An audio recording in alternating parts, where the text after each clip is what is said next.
कोई एक सीमित लेंथ का कंडक्टर आपको दे दिया जाए, ठीक है, तो उसमें उसके थ्रू कितना मैग्नेटिक फील्ड प्रोड्यूस होगा ना, उसको क्या करना है, कैलकुलेट करना है, ठीक है। इसलिए इस लाइन को हम क्या किए, यहाँ पे अंडरलाइन करके रखे हुए हैं, क्योंकि क्या होता है ना कि जब आप मैग्नेटिक चैप्टर को पढ़ोगे तो मैग्नेटिक चैप्टर में क्या होता है ना कि कभी बहुत बड़ा इंफिनिटी लेंथ दे देगा, कभी एक छोटा सा लेंथ दे देगा वायर का, और उसमें तुमको मैग्नेटिक फील्ड निकालने को बोलेगा। तो क्वेश्चन में अगर ये बोल रहा है कि वायर का लेंथ जो है ना वो क्या है, फिनिट है, यानी क्या है, तुम्हारा सीमित है। वायर का लेंथ क्या है, तुम्हारा सीमित है। मान लेते हैं कि एक वायर है, ठीक है ना, ए, और ये बी क्या है, एक वायर है, ठीक है। इसमें करंट क्या कर रहा है, तुम्हारा फ्लो कर रहा है। अब ये वायर है और इसमें करंट फ्लो कर रहा है, तो इसका लेंथ तो हम क्या कर दिए, ए बी देखिए सीमित कर दिए, ठीक है ना। मान लेते हैं इसका लेंथ जो है ना वायर का एक लेंथ है, एल लेंथ है, मान लिए, ठीक है ना। तो ये ए बी का लेंथ जो है वायर का वो देख लेते हैं, तो वायर का जो ए बी का जो लेंथ है वो कितना है, एल मीटर मान लेते हैं, ठीक है जी, बात समझ में आया। इसमें जो करंट फ्लो कर रहा है ना बाबू, वो करंट कितना फ्लो कर रहा है, आई कर रहा है, ठीक है। जब भी फिजिक्स हम लोग पढ़ते हैं तो करंट फ्लो कैसे फ्लो करते हैं, मान लेते हैं कि आई करंट फ्लो कर रहा है, लेंथ एल है, इंडिकेशन एक नोटेशन के तौर पर। फिर हमको क्या करना है कि जब हम लोग मैग्नेटिक फील्ड किसी पॉइंट पर, मान लेते हैं कि ये पॉइंट पी है, क्योंकि फिजिक्स में तो यही माना जाता है कि पॉइंट पी है, यही पॉइंट पी कहने का मतलब हम पी के जगह पर क्यू डाल सकते हैं, आर डाल सकते हैं, एस डाल सकते हैं, कुछ भी डाल सकते हैं, आपकी मर्जी है, आप डाल लो, ठीक है ना। एक पॉइंट लिया जाता है थोड़ी सी डिस्टेंस पर, उस डिस्टेंस को आप क्या कर सकते हो, बढ़ा घटा सकते हो, आपके ऊपर डिपेंड करता है, ठीक है ना। तो ये पॉइंट है, इस पर क्या करना है, मैग्नेटिक फील्ड हमको क्या करना है, फाइंड आउट करना है, ठीक है ना। तो मान लेते हैं कि इस कंडक्टिंग वायर से लेके इस पॉइंट का जो के बीच का जो डिस्टेंस है ना बच्चा, वो कितना है, आर डिस्टेंस मान लेते हैं, ठीक है। फिर पिछले क्लास में क्या कर रहे थे कि हम लोग यहां से लेके तुम्हारा क्या कर रहे थे कि इसको ना मिला रहे थे, क्या कर रहे थे, ऐसे करके इसको मिला रहे थे, तो मिला दिए, हो गया, ठीक है ना। तो यहां से जब इसको मिलाएंगे ना आपस में, तो यहां से क्या करेंगे, यहां से भी इसको क्या करेंगे, मिला देंगे। बात है समझ में, क्लियर हो गया, ठीक है। अब देखो कि देखो ये पॉइंट मान लेते हैं ओ है, पॉइंट ए है, पॉइंट बी है, और ये पॉइंट क्या है, तुम्हारा पी है, और पी पर हमको क्या करना है, मैग्नेटिक फील्ड फाइंड आउट करना है। समझ में बात। अब देखो कि जब ये इसके साथ में अलाइन हो रहा है तो यहाँ पे एंगल का फॉर्मेशन हो रहा है कि नहीं हो रहा है, तो पक्का हो रहा है। तो ये जो एंगल है ना बच्चा, इसको मान लेते हैं θ2 मान लेते हैं, और ये जो एंगल है ना इसको मान लेते हैं क्या, θ1 मान लेते हैं। समझ में आया बात। तो ये θ1 हो गया और ये क्या हो गया, तुम्हारा θ2 हो गया। बात है समझ में। और इस वायर का जो लेंथ है ना बाबू, उसको हम लोग मान लेते हैं यहाँ पर क्या, यहां से लेके यहां तक का जो लेंथ है ना y मान लेते हैं, क्या मान लेते हैं, y मान लेते हैं, ठीक है। अब स्टार्ट होता है मैग्नेटिक फील्ड फाइंड आउट करना। अब मैग्नेटिक फील्ड फाइंड आउट करने से पहले ये देखो कि ओ पी ए एक क्या बन गया मेरा, तो ट्रायंगल बन गया। फिर उसी तरीका से अगर देखते हैं तो बी ओ पी ये क्या बन गया, एक ट्रायंगल बन गया। तो इसमें कितना ट्रायंगल बन रहा है, 2 ट्रायंगल बन रहा है। तो ये जो है तुम्हारा आर डिस्टेंस पता है, ये डिस्टेंस पता है, तो बताओ ये जो होता है ये मैथ के अकॉर्डिंग क्या हो जाता है, हाइपोटेनस हो जाता है। क्या हो जाता है, हाइपोटेनस हो जाता है। तो यहां से लेके यहां तक की डिस्टेंस को हम लोग क्या कर लेंगे, फाइंड आउट कर लेंगे। इस पॉइंट से लेके इस पॉइंट का डिस्टेंस फाइंड आउट कर लेंगे, इस पॉइंट से लेके इस पॉइंट का डिस्टेंस हम लोग क्या कर लेंगे, फाइंड आउट कर लेंगे। बात है समझ में, ठीक है। तो देख डिस्टेंस जब फाइंड आउट करेंगे ना तो ये क्या होगा, r square plus Y square हो गया। तो ये भी कितना हो जाएगा यहाँ पे, आर स्क्वायर प्लस में वाई स्क्वायर। कोई दिक्कत नहीं ना। चलो ये मेरा आ गया, यानी कहने पर एपी का जो लेंथ हो गया ना वो कितना हो गया बाबू, यहाँ पे root under r square plus में वाई स्क्वायर हो गया। क्लियर एकदम। अब क्या करना है ना कि हमको लगाना है क्या, बायोट सेवार्ट लॉ लगाना है। क्या लगाना है बाबू, बायोट सेवार्ट लॉ लगाना है, ठीक है। अब बायोट सेवार्ट लॉ में क्या बोलता है कि जो मैग्नेटिक फील्ड होता है ना किसी भी पॉइंट पर, वो क्या होता है, mu naught upon 4 pi into I dl sine theta, और अपन में क्या हो गया तुम्हारा यहाँ पे आर स्क्वायर, बोले तो यहां से यहां का डिस्टेंस, ठीक है ना। अब क्या है ना कि बी, हम लोग क्या कर रहे हैं कि इस पॉइंट पे मैग्नेटिक फील्ड क्या कर रहे हैं, फाइंड आउट कर रहे हैं। किसी छोटे से पॉइंट पर क्या कर रहे हैं, मैग्नेटिक फील्ड फाइंड आउट कर रहे हैं। तो इसके लिए हम लोग क्या करेंगे, बी मत लिखेंगे, यहां पर लिखेंगे डी, ठीक है ना। यानी डीबी कहने का मतलब होता है कि जब किसी भी छोटे से सेक्शन के लिए मैग्नेटिक फील्ड किसी एक पॉइंट पर फाइंड आउट करते हैं तो उसमें किसका यूज करेंगे, हम लोग डीवी का यूज करेंगे। तो डीवी इज इक्वल टू क्या हो गया, म्यू नॉट अपॉन क्या हो गया तुम्हारा 4 पाई, ठीक है, इनटू आई डीएल। देखो डीएल कहने का मतलब होगा अगर लेंथ हम लोग वाई एल ले रहे हैं ना पूरा का, तो डीएल लेने में कोई भी दिक्कत नहीं है। लेकिन लेंथ क्या ले रहे हैं, यहाँ पे वाई ले रहे हैं, तो वाई का छोटा सा सेगमेंट क्या होगा, डी वाई हो जाएगा। वाई का छोटा सेगमेंट क्या होगा, डी वाई होगा। तो ये डी वाई हो गया, ये साइन थीटा हो गया बच्चा। और ये देखो ये डिस्टेंस कहने का मतलब किसका डिस्टेंस है, यहाँ पे एपी का डिस्टेंस है। किसका डिस्टेंस, यहां से लेके यहां का डिस्टेंस है। कितना, इस पॉइंट से लेके इस पॉइंट का डिस्टेंस है। तो एपी स्क्वायर हो गया। अब देख dB is equal to mu naught upon क्या हो गया 4 pi into i d y sine theta. सबसे पहले ना हम लोग एपी का वैल्यू को क्या करेंगे, पुट करेंगे।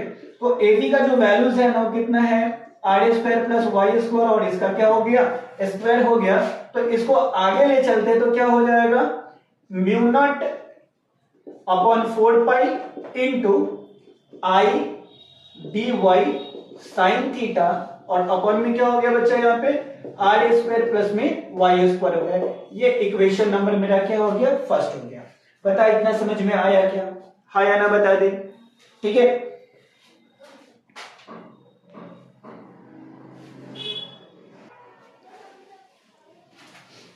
चलो जी आगे चलते हैं हम लोग, ठीक है। यानी मेरा क्या आ गया तुम्हारा कि magnetic field dB is equal to कितना हो गया, म्यू नॉट अपॉन कितना 4 पाई इंटू आई इंटू डी वाई, और ये हो गया तुम्हारा साइन थीटा, और ये हो गया तुम्हारा क्या आर स्क्वायर प्लस में वाई स्क्वायर। अब इसके बाद क्या करना है बच्चा कि हमको यूज करना है किसका, साइन थीटा का वैल्यूज यूज करना है। अब साइन थीटा बराबर हम लोग क्या पढ़ते हैं, पी अपॉन एच पढ़ते हैं, परपेंडिकुलर अपॉन क्या हाइपोटेनस पढ़ते हैं। और परपेंडिकुलर देखा जाए तो यहां से ये जो है ना मेरा, ये क्या हो जाएगा परपेंडिकुलर, और परपेंडिकुलर का वैल्यूज कितना है, आर है। हाइपोटेनस का वैल्यूज कितना हो गया तुम्हारा, root under r square plus में वाई स्क्वायर हो गया। तो डीवी इज इक्वल टू क्या हो जाएगा, mu naught upon 4 pi into आई इंटू डी वाई, और ये हो गया आर स्क्वायर प्लस में वाई स्क्वायर हो गया, इंटू साइन थीटा का जो वैल्यूज हो गया वो आर अपॉन क्या हो जाएगा, root under r square plus में वाई स्क्वायर, और इतना हो गया, ठीक है ना। अब देखो dv इज इक्वल टू क्या हो जाएगा, mu naught upon 4 pi into आई इंटू डी वाई, और ये R square plus Y square, R upon देखो R square plus Y square ये हटेगा ना, तो इस पर आ जाएगा क्या 1/2, जैसा पिछले भी हम लोग देख चुके हैं, जहां पे हम लोग पढ़ रहे थे क्या तुम्हारा लॉन्ग वायर पढ़ रहे थे, ठीक है ना। तो वहां पे क्या था कि यहाँ भी क्या हो रहा था कि जब रूट हटाते हैं तो 1/2 आ जाता है, मैथमेटिक्स से। अब ये म्यू नॉट अपन क्या है तुम्हारा 4 pi I into D Y R square Y square.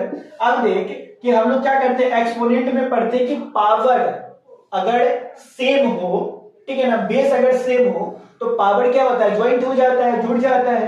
तो 1 + 1 क्या हो जाएगा, 2 हो जाएगा। तो dv is equal to mu naught upon 4 pi into I into D y into r, और ये क्या हो गया are square plus Y square, और ये क्या हो जाएगा 3/2 हो जाएगा। बता सही है कि नहीं है, हाँ या ना बता दे, समझ में ही बात, ठीक है। अब आगे चलते हैं, अगर इतना समझ में आ गया तो देखो ये इक्वेशन नंबर मेरा क्या हो गया, सेकंड हो गया, ठीक है।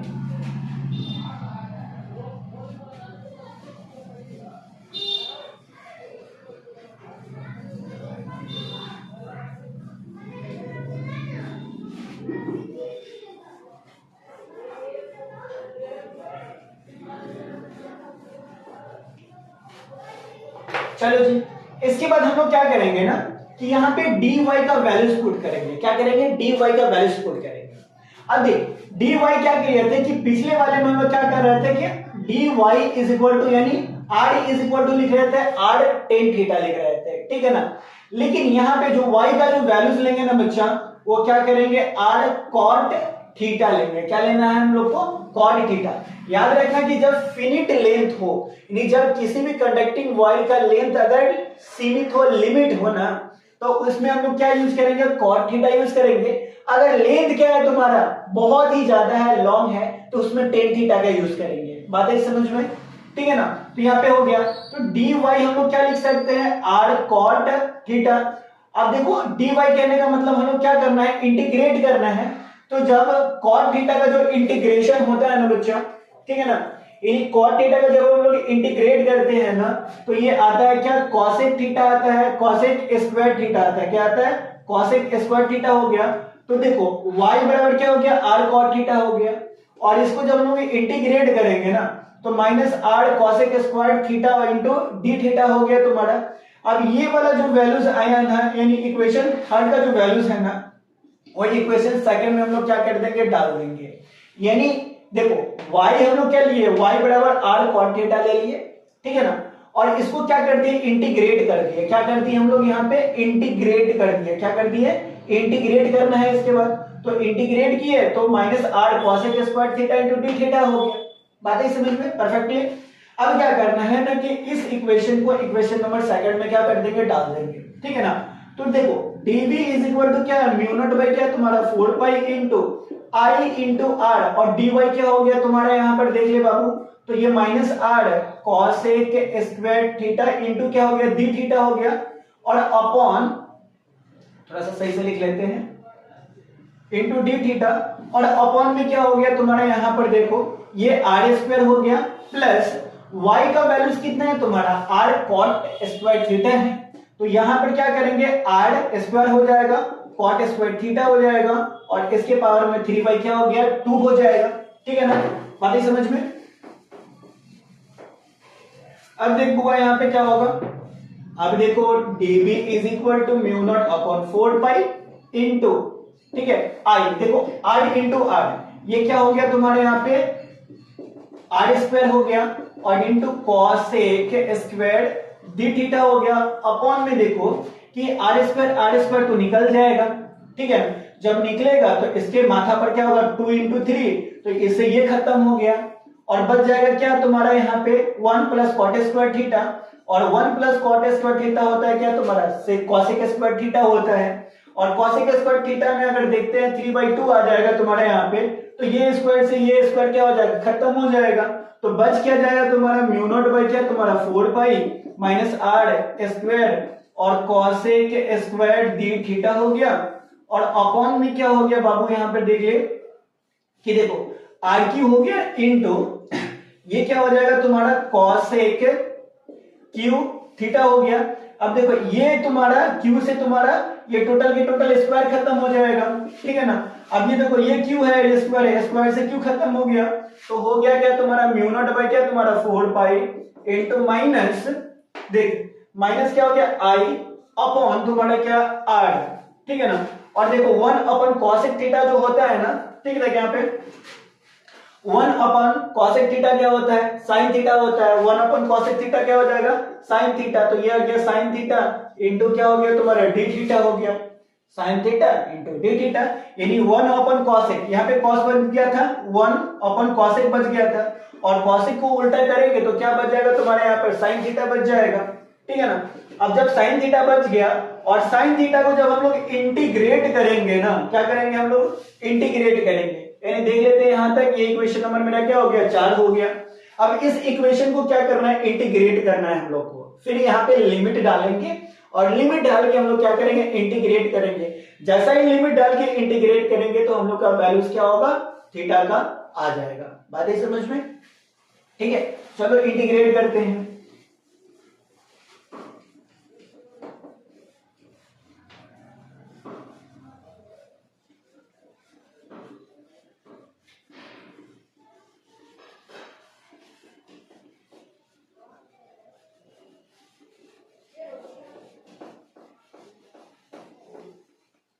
चलो जी, क्या आ गया हम लोग का?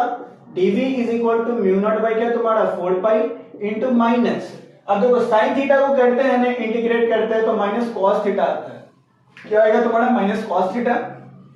ठीक है, यानी म्यू नॉट अपॉन क्या तुम्हारा? 4 पाई इंटू माइनस आई इंटू माइनस क्या हो जाएगा कॉस थीटा का डी थीटा करते हैं। और इसका हम लोग क्या करते हैं कि जब लिमिट यूज करेंगे ना यहाँ पे, इसका लिमिट यूज करेंगे तो लिमिट क्या हो जाएगा यहाँ पे थीटा 1 से क्या तुम्हारा थीटा 2 हो जाएगा। लिमिट कितना हो जाएगा तुम्हारा थीटा 1 से थीटा 2 हो जाएगा। बातें समझ में, सॉरी यहाँ पे प्लस हो जाएगा, ठीक है ना। तो थीटा 1 से क्या हो गया तुम्हारा थीटा 2, यानी लिमिट क्या होगा थीटा 1 टू थीटा 2 हो जाएगा। बातें समझ में तुमको, ठीक है। और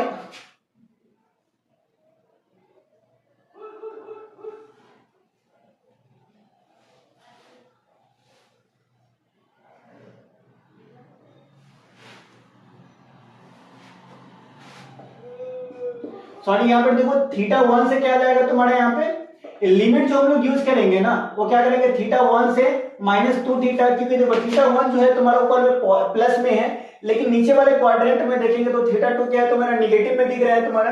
तो यहाँ क्या तुम्हारा क्या थीटा 1 से यहाँ पे माइनस थीटा 2 तक, और ये cos थीटा हो गया। अब देखिए यहाँ पे म्यू नॉट बाई क्या हो गया तुम्हारा 4 पाई हो गया, ठीक है, इनटू तुम्हारा 1 अपन यहाँ पे r छूट गया है, सॉरी, ठीक है ना। अब यहाँ पे क्या हो गया तुम्हारा कि जब लिमिट हम लोग यूज करेंगे तो देखो cos थीटा और इसका लिमिट क्या हो गया तुम्हारा minus theta 2 to minus plus theta 1। अब जैसा ही यूज करेंगे तो म्यू नॉट बाई क्या हो गया 4 पाई इंटू 1 अपॉन r हो जाएगा, ठीक है। अब देखो upper limit minus lower limit हम लोग करते हैं, यानी अपर लिमिट माइनस क्या करते हैं हम लोग लोअर लिमिट करते हैं। तो जब upper limit into lower minus lower limit करेंगे तो ये देखो तुम्हारा बुआ क्या हो जाएगा अपर लिमिट क्या हो गया थीटा 1 है तो cos थीटा 1 हो जाएगा, फिर बीच में माइनस साइन आएगा, ठीक है। और उसके बाद फिर क्या होगा तुम्हारा कि फिर cos थीटा लिखेंगे और cos कितना थीटा तुम्हारा माइनस थीटा 2 लिखेंगे और ये ब्रैकेट को क्या कर देंगे बंद कर देंगे। तो यहां पर क्या होगा म्यू नॉट बाई क्या तुम्हारा 4 पाई r, ये cos थीटा 1 और देखो माइनस माइनस क्या हो जाएगा तुम्हारा प्लस हो जाएगा और ये क्या हो गया cos थीटा 2 हो गया।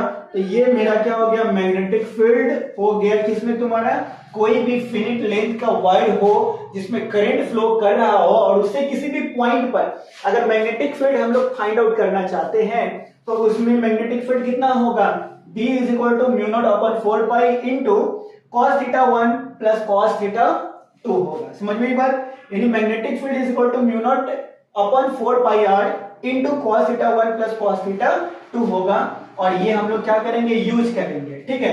कब जब कोई भी दो एंगल दिया हो ना और ये बोल रहा है कि ये कैसा वायर है फिनिट लेंथ का वायर है तब हम लोग इसका यूज करेंगे। अगर क्वेश्चन में ये नहीं बोल रहा है केवल लेंथ दे दिया है वायर का ना तो याद रखना जब भी तुम जेई का क्वेश्चन करोगे ना बुआ तुम थोड़ा सा मिस्टेक करोगे कि यहाँ पे म्यू नॉट बाई 4 पाई लेना है या 2 पाई लेना है, ठीक है ना। इसमें तुम कंफ्यूज करोगे तो याद रखना कि देखना कि फिनिट लेंथ है ये कोई लेंथ अगर सीमित है ना तो यहां पर क्या करना है magnetic field mu naught into आई और अपॉन में क्या हो गया 4 पाई आर लेंगे, क्या लेंगे mu naught into i upon 4 pi r लेंगे। बात एक समझ में तुम्हारा आया ना बता। तो एंगल के चक्कर में मत रहना, अगर एंगल दे देता है तब हमको यूज करना है cos theta 1 plus cos theta 2।